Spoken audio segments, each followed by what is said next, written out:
lorsque Dieu utilise les œuvres du diable pour faire sa volonté. Et pour ça, je vais m'appuyer sur l'histoire de Lazare qu'on trouve dans l'évangile de Jean au chapitre 11. Lazare est malade et Lazare est un bien-aimé de Jésus avec ses deux sœurs, Marie et Marthe. Et donc ces sœurs vont faire chercher Jésus qui est dans une autre ville. Et lorsque Jésus reçoit la nouvelle que Lazare est malade, il est avec ses disciples et ses disciples disent bon ben on va y aller. Et Jésus dit Lazare est malade, mais cette œuvre va servir à la gloire de Dieu. Et au lieu de prendre la route pour aller prier pour Lazare, eh ben il reste encore là où il est pendant quelque temps. Et lorsqu'il se décide d'aller voir Lazare, cela fait 4 jours que Lazare est mort. La maladie s'est aggravée, Lazare est décédé, et quand il arrive, Lazare est mort. Ses deux sœurs sont vraiment dans une profonde affliction, Marthe et Marie. Les gens pleurent la perte de Lazare, et c'est juste incroyable la tristesse qu'il y a. Et pourtant, Jésus, bien sûr, comme vous connaissez l'histoire, ressuscite Lazare. Et j'aimerais que nous puissions comprendre qu'ici, il y a 2 plans qui s'imbriquent en réalité. Il y a le plan, il y a 3 plans si tu préfères. Il y a le plan de l'ennemi. Le salaire du péché, c'est la mort. L'ennemi emmène la maladie, il emmène le criblage, comme Jésus dit à Pierre, Satan t'as réclamé pour te cribler. Il emmène l'épreuve, il emmène la difficulté. Et puis là-dedans, la difficulté, il y a le plan de l'ennemi, son œuvre, la maladie, la mort. La mort vient du diable. Et il y a aussi un autre plan, le plan de Marthe et de Marie, qui, face au plan du diable, ont un autre plan, celui d'appeler Jésus, pour que Jésus puisse venir guérir Lazare, leur frère, parce que Jésus était leur ami proche.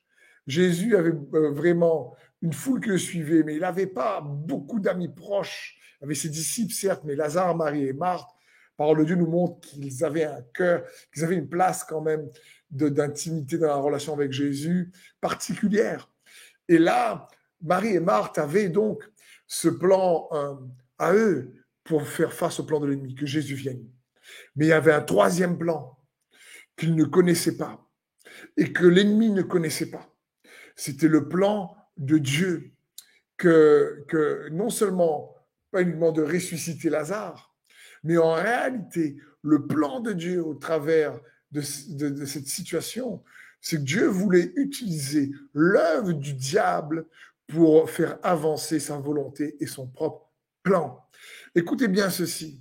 Dans le même chapitre, une fois que Lazare est ressuscité, dans Jean 11, à partir du verset 46, on va lire quelques versets et on va voir comment Dieu a utilisé le plan du diable pour faire sa volonté. Et la Bible dit dans Jean 11, verset 46, « Quelques-uns, cependant, après la résurrection ici de Lazare, s'en allèrent trouver des pharisiens et leur rapportèrent ce que Jésus a fait. Alors, les chefs des prêtres et les pharisiens convoquèrent le grand conseil. « Qu'allons-nous faire ?» disent-ils. « Cet homme accomplit trop de signes miraculeux. Si nous le laissons faire de la sorte, tout le monde va croire en lui. Alors les Romains viendront et détruiront notre temple et notre nation. » L'un d'eux s'appelait Caïphe et qui était grand prêtre cette année-là, prit la parole. « Vous n'y entendez rien, leur dit-il. Vous ne voyez pas qu'il est dans notre intérêt qu'un seul homme meure pour le peuple, pour que la nation ne disparaisse pas tout entière.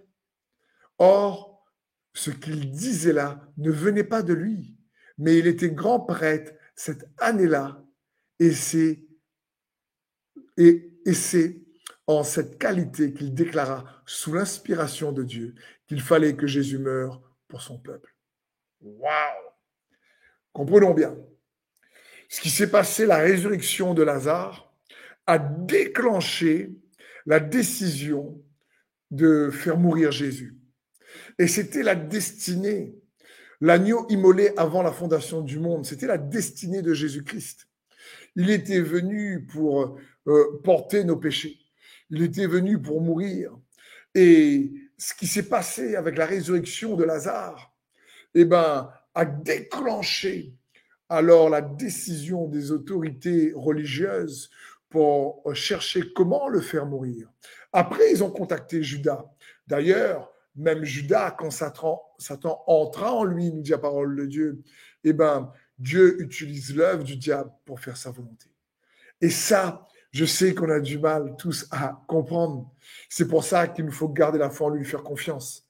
Oui, pendant ce temps où Lazare est mort, ces 4 jours, Marthe et Marie sont dans les pleurs, sont dans la friction, dans l'incompréhension, dans la déception. Ils ne comprennent pas. Comment se fait-il que Jésus, qui les aime, n'intervient pas? Ils ne comprennent pas. Ils sont dans la douleur. Elles sont à ce moment-là plutôt dans la douleur, dans la peine, avec leurs amis, les pleureuses qui viennent autour, dans le tourment. Que se passe-t-il à ce moment-là? Et pourtant, malgré tout, le diable avait fait son œuvre. Il a emmené la maladie et la mort. Il avait fait son plan. Marie et Marthe avaient leur propre plan, que Jésus vienne. Mais Jésus, lui, avait déjà son plan de ressusciter Lazare pour que son appel et sa destinée se réalisent, qu'il soit crucifié pour nos péchés, afin qu'il puisse ressusciter pour notre justification et que nous puissions hériter la vie éternelle, qu'il puisse mourir pour son peuple et pour l'humanité entière, nous dit ensuite Jean au chapitre, au verset 52, Jean 11, 52. Donc comprenons bien, Dieu est capable d'utiliser les œuvres du diable pour faire sa volonté. Et aujourd'hui, mon frère, ma sœur, je ne sais pas quel est le plan de l'ennemi, quelle est l'œuvre qu'il manifeste, qu'il démonte à ton encontre, quelle est l'épreuve, la difficulté, le criblage, la douleur, la souffrance, la maladie, le problème, que ce soit physique, économique, émotionnel, relationnel que tu traverses. Mais sache ceci, malgré l'incompréhension comme Marthe et Marie, malgré la frustration, malgré la déception, n'oublie pas, fais confiance en Jésus le Christ, garde la foi en lui. La Bible dit que le juste vivra par la foi. Et tu sais quoi? Non seulement Dieu justifie le juste, mais la foi justifie Dieu. Qu'est-ce que cela signifie? Que la foi, quand on garde la foi, nous justifie, elle démontre son intervention. Elle nous révèle dans le temps, dans le bon timing, le plan de Dieu qu'on ne connaît pas encore pendant nos tourments. Pendant les 4 jours, Marthe et Marie ne savent pas ce que Jésus veut faire. Lorsqu'ils arrivent, eh bien oui, il y a la résurrection. Donc là, elles comprennent, mais elles comprennent qu'une petite part, parce que le plan de Dieu était bien plus grand. C'était d'utiliser, de provoquer avec la résurrection de Lazare la jalousie des chefs religieux de l'époque pour que son plan bien plus grand se fasse afin d'amener le salut à l'humanité. Waouh! Je bénis le Seigneur pour sa parole.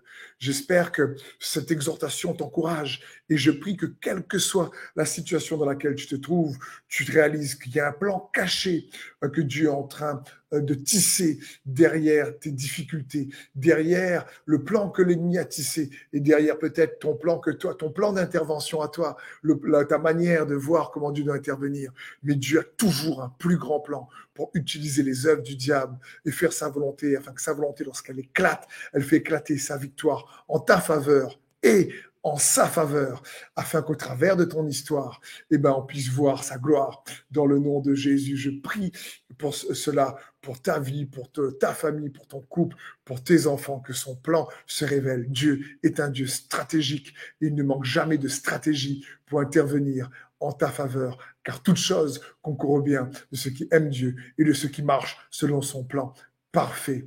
Amen.